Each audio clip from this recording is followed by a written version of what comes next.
Hare Krishna everyone, I am Shavya and welcome to Yudika lab. ये part 2 video है waves का। मैंने पार्ट 1 वीडियो पहले अपलोड कर चुकी हूँ मैं, तो आप पार्ट 1 को पहले देख लें ताकि लिंक हो जाएगा, क्योंकि उसमें मैंने पूरा डिफाइन किया है वेव्स कितने टाइप के वेव्स होते हैं। तो वो आप जान लेंगे तो आपके लिए बहुत हेल्पफुल होगा। वैसे भी हर कुछ का एक सीक्वेंस होता है, अगर आप सीक्वेंस में आएंगे तो फिर वो तो काफ़ी हेल्पफुल होगा ही। तो इसमें पार्ट 2 को हम देखेंगे कि पार्ट 2 में एक्चुअली क्या है, वेव्स के क्या पार्ट रह गए थे, क्या और बाकी रह गया था। और मैंने आपको पहले भी बोला है कि ये थोड़ा सा कॉन्सेप्चुअल है, बट बहुत डीप कॉन्सेप्चुअल नहीं है। ऐसा है कॉन्सेप्ट कि जब आप क्वेश्चंस पढ़ोगे ना तो आपको आइडिया लग जाएगा कि हाँ ये है तो ऐसा इसका आंसर हो सकता है, आप उसको डिराइव कर पाओगे। इसके लिए आपको बहुत ज़्यादा डीप में जाके 9th और 10th लेवल का नहीं पढ़ना है हम कि फॉर्मूला डिराइव कर रहे हैं, ऐसा कुछ नहीं। ऊपर ऊपर से कहते हैं ना, थोड़ा नॉलेज ले लो ताकि क्वेश्चन जब अटेम्प्ट करोगे तो इंटेलिजेंट गेस आप कर पाओगे, तो आपका सही हो जाएगा वो। तो अभी देखते हैं क्या है। तो मैंने इस लास्ट वाले क्लास में वेव्स के टाइप्स के बारे में बताया था। यहाँ पे बताऊंगी कैरेक्टरिस्टिक्स ऑफ वेव, मतलब वेव्स के क्या कैरेक्टरिस्टिक्स है उसके बारे में। तो हम देखेंगे सबसे पहले एम्पलीट्यूड। तो आपको एम्पलीट्यूड वर्ड जो है, इससे आपको क्या लगता है क्या हो सकता है ये। तो एम्पलीट्यूड में आप थोड़ा अगर सोच पा रहे होंगे तो एम्पलीट्यूड में एम्पल जैसा आ रहा है ना, और इंग्लिश में एम्पल वर्ड का मतलब क्या होता है, बहुत ज्यादा मात्रा में, इन अ ह्यूज क्वांटिटी। कहते हैं ना एम्पल अमाउंट ऑफ क्या मैंगोज है या ऐसा ही कुछ। तो उसी से थोड़ा बहुत रिलेट करके करेंगे तो आपके दिमाग में आ जाएगा कि एम्पलीट्यूड का मतलब क्या होता है। तो एम्पलीट्यूड का मतलब एक्चुअली क्या होता है, लेंथ मतलब हाइट। एम्पल अमाउंट ज्यादा अमाउंट है तो क्या है, लेंथ के सेंस में आता है कि एम्पलीट्यूड किसको बताता होगा, लेंथ को बताता होगा। लेंथ इन द सेंस ऐसा थोड़ी है कि यहाँ पे सेंटीमीटर मीटर में रेक्टेंगल है और स्क्वायर है, वैसा नहीं। वेव का लेंथ क्या होगा, जो वेव फॉर्म होता है उसका एम्पलीट्यूड क्या है, मतलब उस वेव का मैक्सिमम लेंथ क्या है, उसी को कहते हैं मैक्सिमम लेंथ। वेव में जो मैक्सिमम लेंथ क्रिएट करता है वेव, उसी को कहते हैं एम्पलीट्यूड। एम्पल लेंथ, तो वो आपको लेंथ से रिलेट करना है। जैसे यहाँ पे बना हुआ है तो आप देख सकते हैं क्या है, ये एक वेव का डायग्राम है, ठीक है, वेव का फ्लो का डायग्राम है। तो आप देखिए कि ये वाला जो है, ये वाला इसी को कहते हैं, इसको क्या कहते हैं, एम्पलीट्यूड। तो ये हो गया एम्पलीट्यूड। देखिए लेंथ को बता रहा है, वेव के लेंथ को बता रहा है, और जितना ज्यादा एम्पलीट्यूड उतना ज्यादा वेव क्या करेगा, एनर्जी को कैरी करेगा। अगर किसी का एम्पलीट्यूड ज्यादा है, इसका मतलब उसमें ज्यादा एनर्जी है।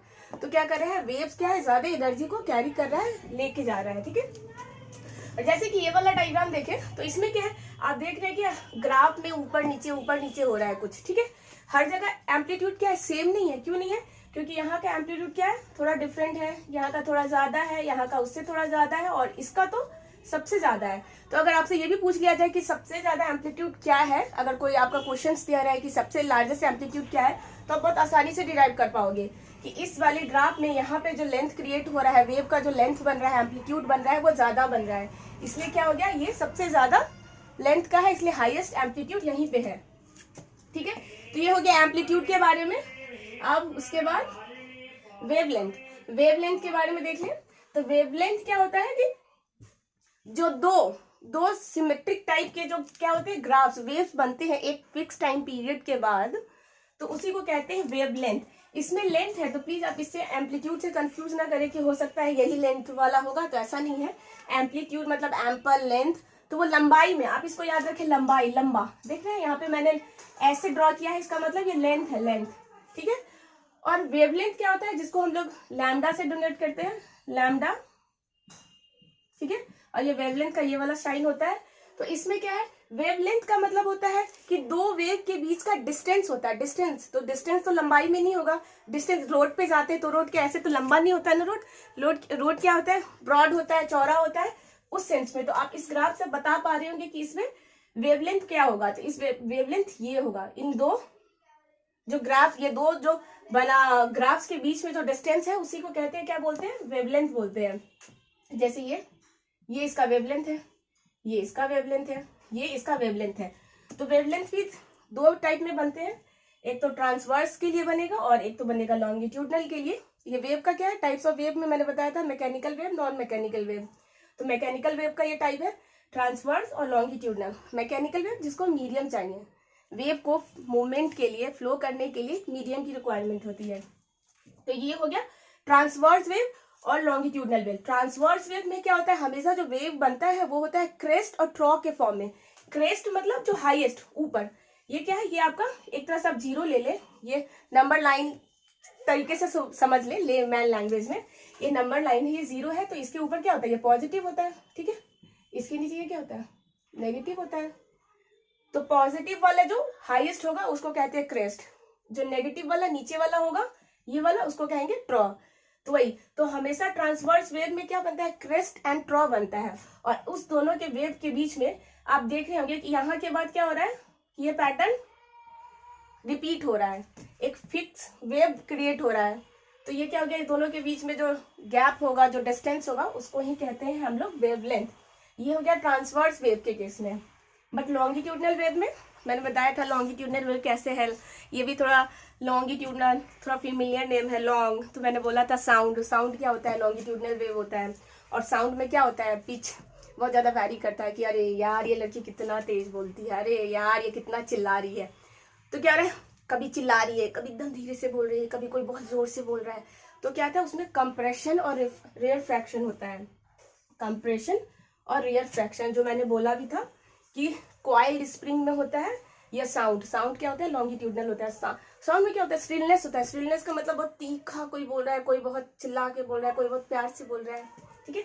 तो उसमें होता है कंप्रेशन एंड रेयरफैक्शन। और ट्रांसवर्स वेव में क्या होता है, crest and trough. Longitudinal sound wave जिसमें होता है रिफ्रैक्शन या कंप्रेशन, ठीक है।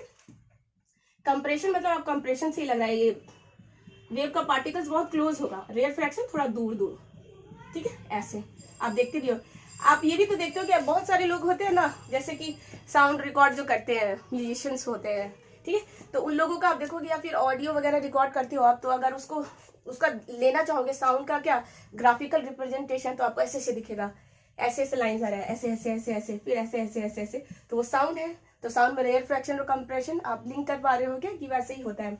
जैसे होता नहीं है क्या बोलते हैं, CID वगैरह लोग जो पकड़ लेता है क्रिमिनल्स को, फिर कहता है बताओगे या नहीं बताओगे सच्चाई, तो बोलता है नहीं बताएंगे, तो बोलता है नहीं बताओगे, तो बोलता है नहीं बताएंगे, बोलता है चलो इसके साथ क्या करते हैं, टेस्ट करते हैं उनका। तो वो बताए कौन सा टेस्ट होता है, वो जिसमें होता है ना ऐसे दिमाग में मशीन वगैरह लगा देते हैं, तो उसका ग्राफ बनते चला जाता है कि तुम्हारा नाम क्या है, तो मेरा नाम ये है, तुमने मर्डर किया है, मैंने तो यहाँ पे देखते हैं कि अरे बाप रे, यहाँ पे ये टाइम क्यों ले रहा है, टाइम क्यों ले रहा है, फिर उसके बाद नहीं मैंने यहाँ पे टाइम ले रहा है, यहाँ पे टाइम ले रहा है तो वैसे ग्राफ बनता है ना, वैसे में आप लिंक कर सकते हो, ठीक है। तो ये हो गया for transverse wave, for longitudinal wave, lambda हो गया, वेवलेंथ हो गया, ठीक है।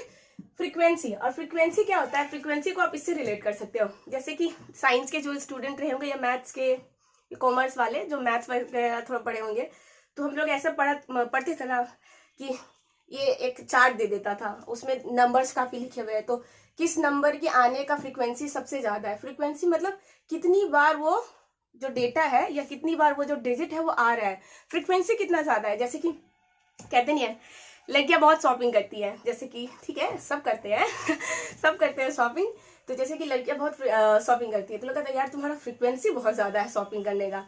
तो इससे क्या मतलब है, फ्रीक्वेंसी बहुत ज्यादा है मतलब कि आप बहुत शॉपिंग करती हो यार, कम से कम हफ्ता में 2-3-4 दिन तो कर ही लेती हो, तो क्या ज्यादा है। लड़कों में यार शॉपिंग कब किया था लास्ट, अरे यार पता नहीं, लास्ट टाइम किया होगा कभी 1 साल पहले किया होगा। लड़कियों में लास्ट शॉपिंग कब किया, यार कहाँ किया यार, इस वीक के एंड में ही किया था, अभी देख 2 दिन से कुछ भी नहीं किया है, तो वैसा वाला है। तो फ्रीक्वेंसी मतलब नंबर ऑफ रिपीटेशन, कितनी बार रिपीट हो रहा है कोई डेटा, उसी को कहते हैं फ्रीक्वेंसी। जैसे कि क्या है, अगर इसी ग्राफ में ले तो आपको पता चल रहा होगा कि ये वाला ऊपर, ये वाला नीचे, ये वाला ऊपर, ये वाला नीचे, तो आप देखिए यहाँ तक। फिर अगर मैं इसको और ड्रॉ कर लूँ ऐसे, तो देखिए ये वाला ग्राफ और फिर ये वाला ग्राफ यहाँ तक, ये ऊपर नीचे, तो इसका मतलब क्या है, ये वाला पार्ट, ये वाला सेक्शन क्या हो रहा है, बार बार रिपीट हो रहा है, ठीक है। तो फ्रीक्वेंसी कितना है, उसका आने का अकरेंस कितना है, कितनी बार वो रिपीट कर रहा है, कितनी बार वो आ रहा है, उसी को कहते हैं फ्रीक्वेंसी। इसको हमेशा सेकंड में मेजर करते हैं, एफ से डोनेट करते हैं, और इसको मेजर किया जाता है हर्ट्ज में। हर एक ऐसा यूनिट होता है, हर साइंस में आप ज्यादातर पढ़ते हैं कि हर कोई को, हर यूनिट को क्या कर दिया जाता है, ऐसा यूनिट प्रोवाइड कर दिया जाता है, स्टैंडर्ड यूनिट। तो फ्रीक्वेंसी के लिए क्या है, हर्ट्ज है। 1 हर्ट्ज इक्वल टू 1 वेव पर सेकेंड, ठीक है, क्योंकि ये फ्रीक्वेंसी है और वेव का हम लोग फ्रीक्वेंसी निकालते हैं, इसलिए 1 वेव पर सेकेंड, क्योंकि अभी बताया सेकेंड में ही इसको कैलकुलेट किया जाता है, ठीक है। अभी टाइम पीरियड, अब टाइम पीरियड की वेव, एक जो वेव है, वेव फ्लो किया तो उसका टाइम पीरियड क्या था कि इस पर्टिकुलर सेक्शन को क्रॉस करने में उसको कितना टाइम लग गया, तो वही हो गया टाइम। तो 1 बाई फ्रीक्वेंसी, रेसिप्रोकल होता है फ्रीक्वेंसी का, तो 1 बाई एफ, तो 1 बाई सेक, एफ के लिए क्या सेकंड में ही हमेशा उसको कैलकुलेट करते हैं, ठीक है। स्पीड ऑफ वेलोसिटी, तो वेलोसिटी क्या होता है, वेलोसिटी आपको पता है कि इसमें क्या होता है, मैग्नीट्यूड भी होता है और इसका डायरेक्शन भी होता है। वैसा ऐसा ही वैसा क्वांटिटी जिसका डायरेक्शन भी होता है और मैग्नीट्यूड भी होता है, डायरेक्शन मतलब एक दिशा है और उसका वैल्यू भी है कुछ, तो क्या हो जाता है वेलोसिटी, सॉरी, वेक्टर क्वांटिटी हो जाता है, अदरवाइज वो स्केलर हो जाता है, ठीक है। तो स्पीड ऑफ वेलोसिटी कैसे मेजर करेंगे इसमें, 1 सेकेंड, 1 सेकेंड में कितना वो वेव फ्लो कर रहा है, कितना वेव पास कर रहा है मीटर पर सेकेंड में, मीटर पर सेकेंड में, और एवरेज स्पीड किसी भी वेव का क्या होता है 340 मीटर पर सेकेंड, सेकेंड में करना है, मीटर है इसका यूनिट, कितना डिस्टेंस ट्रेवल किया है वेव एक टाइम पीरियड में, 1 सेकेंड में, तो 340, ये एवरेज है किस चीज का, वेव का स्पीड है। लेकिन आपको पता है कि स्पीड ऑफ लाइट, जो लाइट का स्पीड होता है, वैक्यूम मतलब जहाँ कोई मीडियम नहीं है, तो वहां पे वेव का जो स्पीड है वो क्या होता है 3 × 10⁸ मीटर पर सेकेंड, और जहाँ मीडियम नहीं है वहां अगर वेव्स जा रहा है, इसका मतलब वो कौन सा वेव है, इलेक्ट्रोमैग्नेटिक वेव है। मैंने बताया भी था, नॉन मैकेनिकल वेव मतलब इलेक्ट्रोमैग्नेटिक वेव, इलेक्ट्रॉन का मूवमेंट होता है फ्रॉम हायर टू लोअर, तो इलेक्ट्रोमैग्नेटिक वेव जिसका स्पीड है 3 × 10⁸ मीटर पर सेकेंड, और हमेशा इलेक्ट्रोमैग्नेटिक वेव का स्पीड बहुत ज्यादा होता है, जैसे गामा, इंफ्रा, रेडियो, ठीक है। सिस्मिक वेव उसको कहते हैं जब, जैसे कि अभी अगर आप न्यूज वगैरह देखते होंगे तो आपको पता होगा कि टर्की में कितना बड़ा अर्थक्वेक आया है, मतलब 3 बार लगातार हाफ एन आवर के गैप पे, और भी अच्छे खासे क्या होते हैं मैग्नीट्यूड में आया, 7.4 था, फिर 7.2, फिर 6 था। तो आप अगर न्यूज को देखते होंगे, अपडेटेड होंगे, तो आपको पता होगा कि बहुत भयंकर अर्थक्वेक आया हुआ है वहां पे। तो सिस्मिक वेव से ही क्या था, सिस्मिक देखिए आप यहाँ पे क्या है, वेव है, तो कौन सा वेव आया था, सिस्मिक वेव। तो इसको मेजर करने के लिए कि वेव का क्या था, इंटेंसिटी क्या था, रेक्टर स्केल पे हम उसको देखते हैं कि अर्थक्वेक जो आया है इस एरिया में वो रेक्टर स्केल पे कितना है, तो उससे क्या पता चलता है, उसका इंटेंसिटी पता चलता है कि वो कितना ज्यादा तीव्र था, कितना कम था, ठीक है।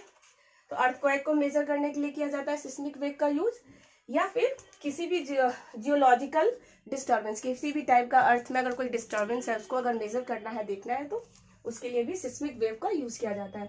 जैसे मैंने बताया था एक्सरे, हड्डी वड्डी टूट गई है क्या, तो वही वाला। और फ्रीक्वेंसी को किस में मेजर करते हैं, तो हर्ट्ज में मेजर करते हैं। तो आपको मैंने तो कोशिश किया है कि थोड़ा बता दूं, बाकी आप कमेंट में बताएं कि आपको ये कैसा लगा लेक्चर, आपको ठीक लगा या नहीं लगा, या जो भी आपको लग रहा है कि और ऐसा इस तरीके से होना चाहिए या इस टॉपिक पे वीडियो आना चाहिए, तो प्लीज आप कमेंट में बताएं, मुझे आपके कमेंट का बहुत इंतजार रहता है। और अगर आपको ये वीडियो अच्छा लगे तो प्लीज चैनल को सब्सक्राइब कर दे और इस वीडियो को लाइक कर दे। मैं मिलूंगी नेक्स्ट वीडियो में, टिल देन अपना ख्याल रखें, थैंक यू।